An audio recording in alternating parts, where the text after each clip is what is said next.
This episode, I'm glad to be joined by women's basketball coach Jennifer Gross. And Coach, first of all, it's really nice to see you. I'm sorry that it's through a Zoom video meeting that we've got going here, but it's great to see you're healthy and you look good and you're doing well. Yeah, thanks, Scott. Yeah, it's good to see you too. I know, we're doing well. Just taking this time to enjoy being with the family, and everybody's safe, everybody's healthy, and we're doing our part to just stay inside. Yep, and at the end of the day, that's really all that matters. But, as we look back, I was thinking about it. It's really just been a little bit over a month ago since you guys were getting ready to go down to Anaheim for the Big West Conference tournament. You hadn't left yet because you won the regular season championship, so you had the double bye. You weren't playing until Friday. In fact, early games were going on in the Women's Big West tournament before they decided to cancel both the women's and men's tournament. Just back, and I know it's been a little while, but what were your thoughts at that time? And obviously, it's just so disappointing and heartbreaking for your team, all the hard work they've put in trying to get to another NCAA tournament, and for your seniors. Yeah, I think heartbreaking is definitely the word that describes it. It's just a very strange feeling to have everything that we've had worked for since August just kind of come to this abrupt ending. And I think it was heartbreaking. We're around these young women every single day, and we see themselves just, they pour everything that they have of themselves into this team. And that's one of the things that I'm most proud of about this group. It wasn't always easy. We had to overcome some adversity early in the season, and yet their buy-in was just so strong, and just they stayed in it from the beginning. And so to see that pay off in January and February and ultimately in March, and put ourselves in a situation where we had the number 1 seed going into the tournament, we were feeling great. We were really excited to get down to Anaheim and play. And then just to have it all be over was difficult. It was difficult.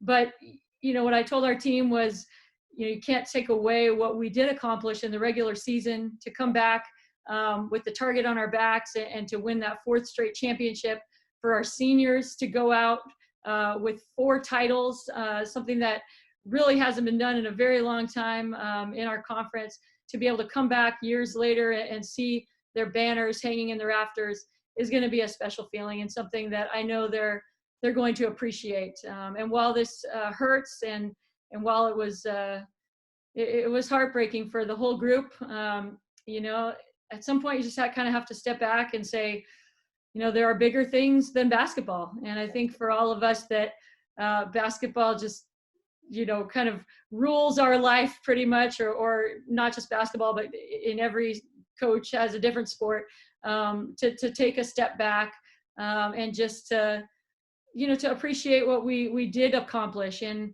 it was a great season. It was a great season, and I'm sad that it ended the way it did, but, I'm really proud of our group, and the strides that we made, and the buy-in that they maintained through the year. It was a really fun group to coach. Yeah, no doubt about it. It was a fun group to watch too. It was a tremendous year, and obviously sad the way that it finished, but there were so many highlights, and we'll try to get into those as well. And I think the thing that really stood out to me, Jen, you didn't have the marquee player this year. You didn't even have a single player on the first team All Big West team, despite championship, which made me scratch my head a little bit. Katie O'Toole made the second team conference, but it was truly a team effort this year. Absolutely. Yeah, absolutely. I mean, we might differ on whether or not we were deserving of a first team all conference player. Sierra Hall also made the second team and was named defensive player of the year. But I think it really does speak to what this team was about, and really everybody just kind of doing their part.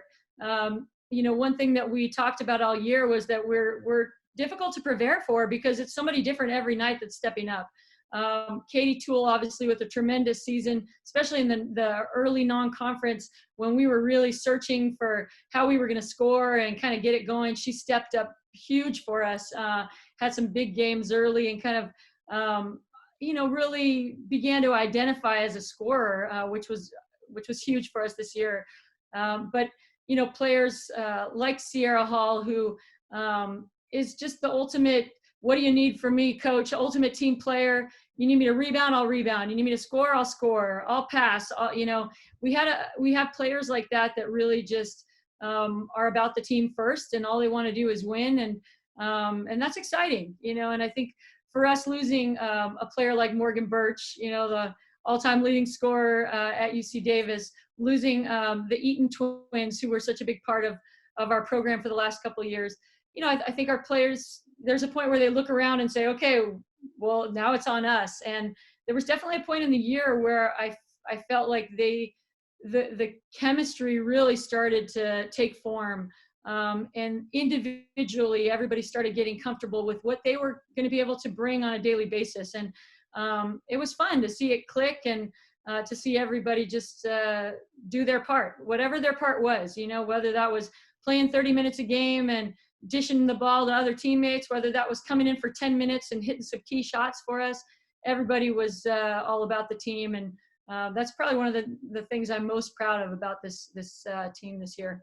Yeah, this is the Aggie Overtime Zoomcast. They're being brought to you by your Geico local office. During the COVID crisis, your local Geico office is open until 8 p.m. each evening to help assist with all your insurance needs. Call today at 916-923-5050 and let the people who do it best help you. And Coach, I know we talked about Sage a lot during the year. We had our chances on the coaches shows to talk about her development.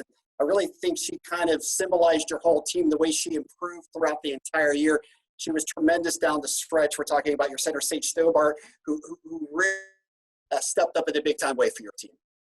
Yeah, really proud of Sage and the growth that she had this year.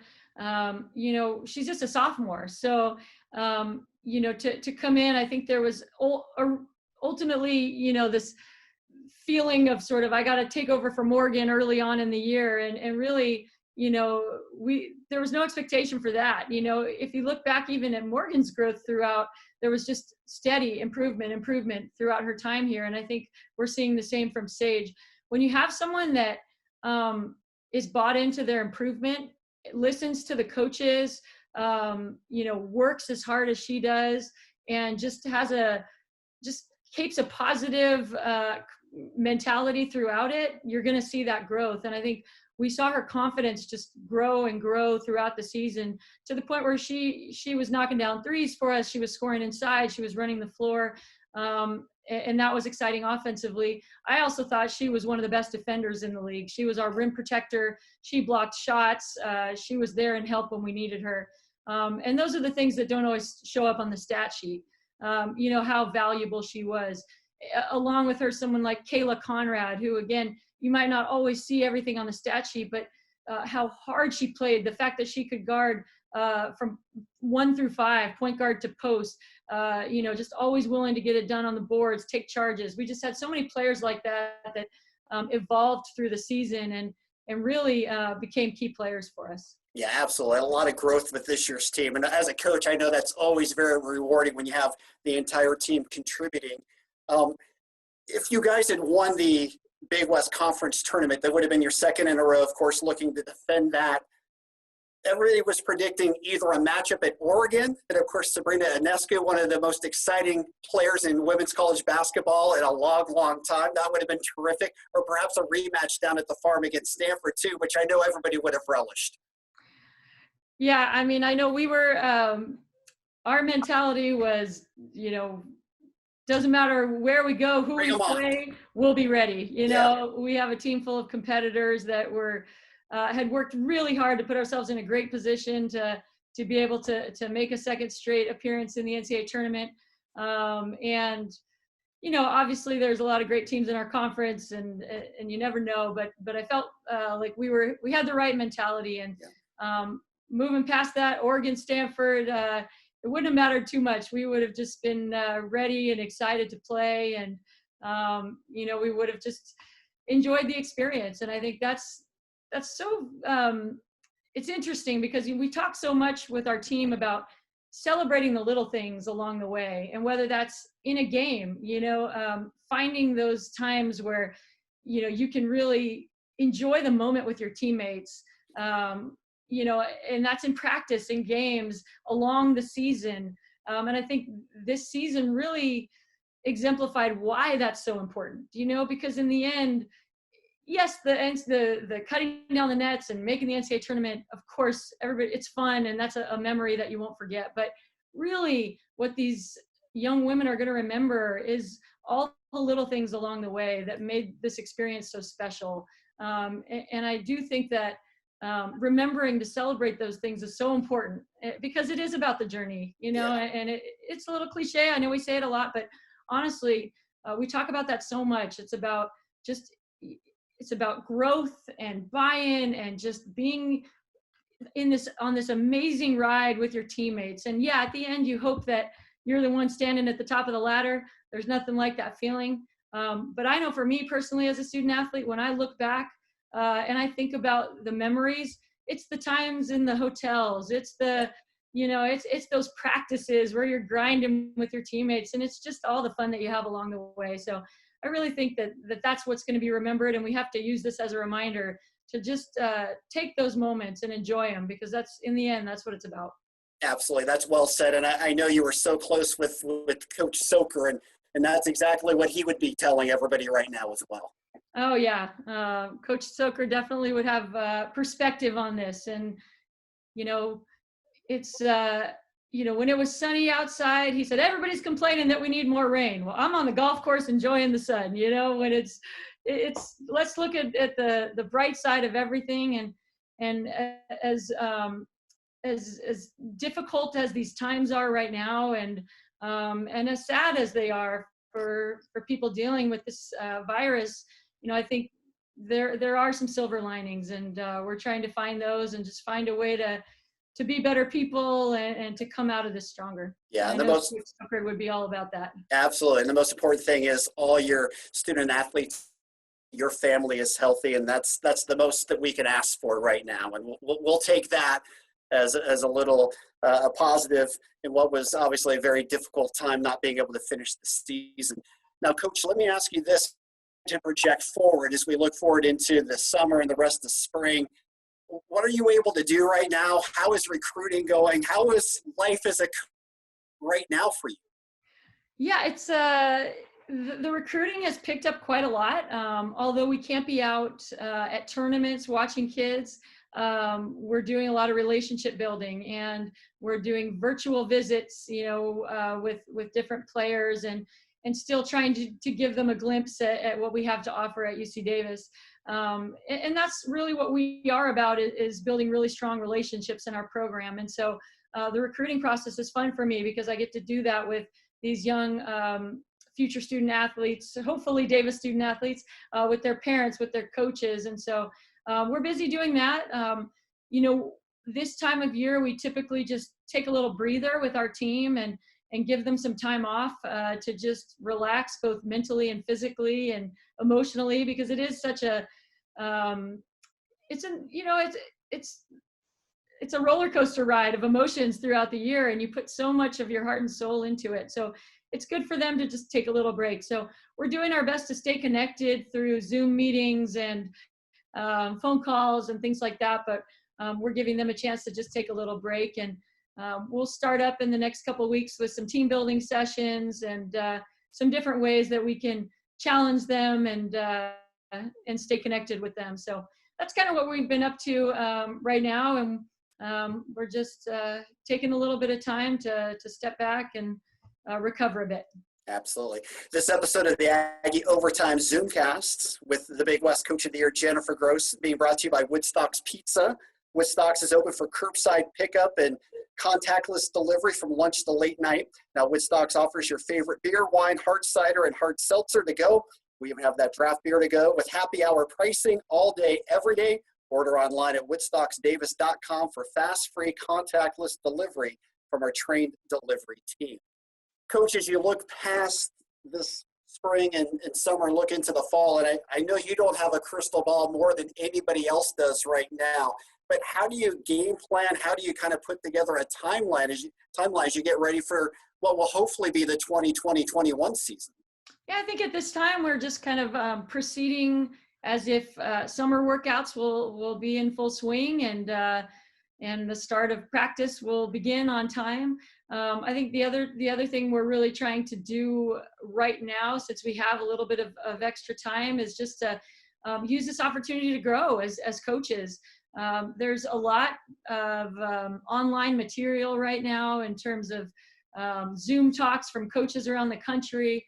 There's tons of film to be watched. So, my goal is to just watch one film every day, whether that's on our team where I'm kind of analyzing some things that we can learn from and take from for next year, or watching another team, and trying to get ideas for what we're going to do. Our personnel is going to be a little bit different next year. We're going to be pretty big, which is going to be fun.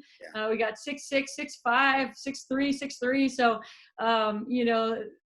while that's great, as a coach, I've got to figure out how to play the best style of basketball that we can.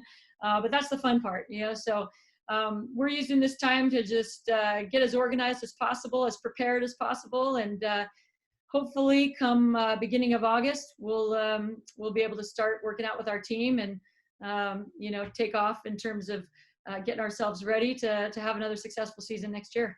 Yeah, let's hope so indeed. ESPN and so many sports stations, since there aren't any live sports, are going back and showing some of the classic, great, every profession, of course, NC2A. They've been showing so many of those games as well. I want to know from you, if I were to get Jen Gross's list of if there's some much games I should watch as a big connoisseur of women's basketball, what would be on the top 3, top 5 list for Jennifer Gross of games I've watched?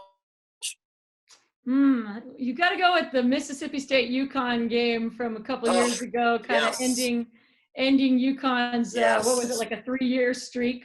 Yep. Got to Notre Dame, UConn would be right up there too. Yeah, absolutely. You got to put, UC Davis, Hawaii, without a doubt, tournament last year. That's got to be number one, first and foremost. Can't argue with that. Comeback of a lifetime right there. Yep. What was it, 17? Yeah, in the down second half? 17, and came back to win it, which was fun. But yep. Yeah, there's some. They were playing some of the old Pat Summitt Tennessee teams against Gino Auriemo's UConn teams. Those are always fun battles. So yeah. Tennessee Stanford, you can't go wrong there either. Yeah, Tennessee Stanford's good, and I encourage anybody who hasn't watched an Oregon game this year, anytime you get a chance to watch Sabrina play, you're going to be watching one of the great stars in all of basketball for a long time. Yeah, absolutely. They had a fun team this year, and she's a phenomenal talent. And WNBA draft's coming up in the next couple days, and that's exciting to see. What this group of collegiate players will do in the future. Yep. Also, a little nostalgic for us, remembering this time last year when Morgan Burch was, became our first draft pick in the WNBA. And for those interested, Morgan actually just finished up playing her first year overseas in Russia for a team in Moscow, and had a tremendous year. Played against WNBA players pretty much every night. Was in the top 10 in the league in scoring, so had a tremendous year, and actually had signed back on with the Dallas Wings to participate in their training camp again. And unfortunately, that was postponed. But she's doing some great things post UC Davis. Absolutely. She's representing well. We're so proud of her and all of your athletes who come out of a tremendous program that you put together, Jen.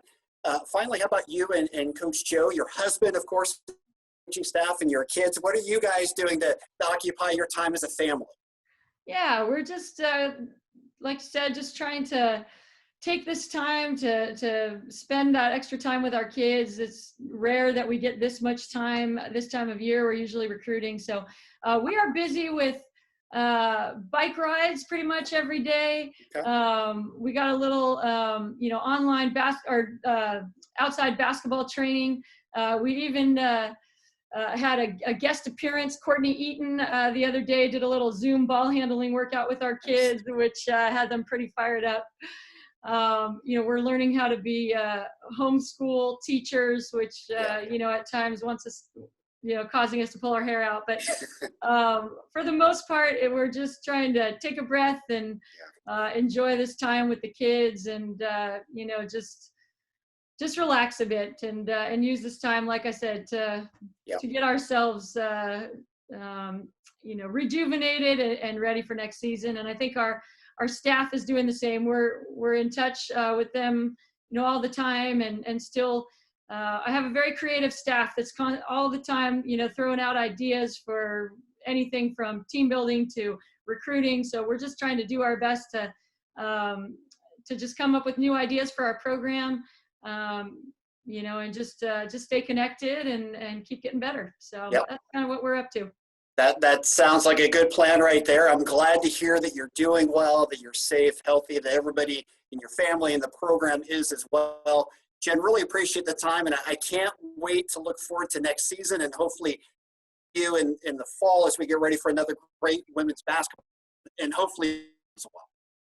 Yeah, thanks, Scott. I appreciate it. We got some exciting talent that's going to be joining the group next year. We have some great veterans that will be back, so we'll be ready. We'll be ready whenever it's time. I think our players are already getting antsy, but I know that the first opportunity we get to start working, we're going to be ready to work, and it's going to be fun to be back in the pavilion defending our Big West title. Yep, going for 5, the drive for 5. That's right. That's right. All right. Coach, appreciate the time. Thank you so much. Thank you, Scott. That's going to do it for this edition of the Aggie Overtime Zoomcast. We look forward to bringing you more UC Davis coaches, personnel, as we try to help you get through these tough times and bring you some information, some light at the end of the tunnel. Thanks for watching, everybody, and as always, go Ags.